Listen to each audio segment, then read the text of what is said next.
sida ujeedada fardahan quruxda badan aan kor saarnahay waxaan ahaa nin fardaha wadi yaqaana laakiin nin faysal la yiraahdo iyo nin muxdiin la yiraahdo aad u fashilayeen asxaabteena waxaa ogeysiinaa inaysan fardaha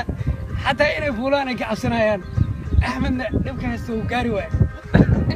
laakiin nin xasan cabdi la yiraahdo weligiis wuxuu igu faani jiray inuu yaqaano daynay laakiin daynayna xabad ma ka yaqaana sababta hoteelka aan joogo weligiis ma oosan imaan marka warda ka war asxaabta reerkiisa maxaa leedahay cumar serbiyo koronto maxaa dhaysaa waxaan leeyahay waa mahadsantihiin waxaan rajeynayaa idinku dalxiiskan lamid ah muqdisho kusoo qaadan doontaan markii koowaad faras inaan taabto iska dayo inaan maanta aan fuulo markii koowaad runtii muqdisho waa magaalo farxadeed waa magaalo dalxiis aad iyo aad baan ugu faraxsanahay asxaabta maanta halkan igu soo casuuntay oo sabab tahay inaan faras kaa fuulo asxaabta bahda radio risaala faysal hanad axmed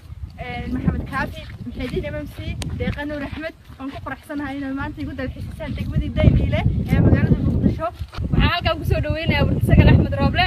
وردة قال يلا أقصد المقدشو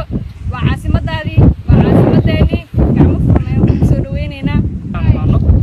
وحرجينا ورشة كريه عرفت فيديو ده عن دوبي إنه سيرنا أكرهنا دوران وحفرة يا صاحبي حس عبد الرحيم راح أقولي أنا كلمة إن أنسوي دون إن شاء الله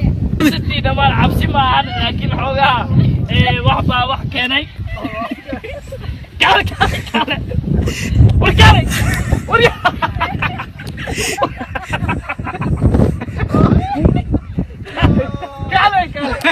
الآن ميل يرادو تروبيكال فيلاج قبل لو صوت العيسو وأنكم رحصن لاي waxaan soo dhaweynaa walaasheen warda sagal oo iyadu ku sugan magaalada muqdisho noogana timid magaalada hargeysa warda soo dhawow ayaan leenahay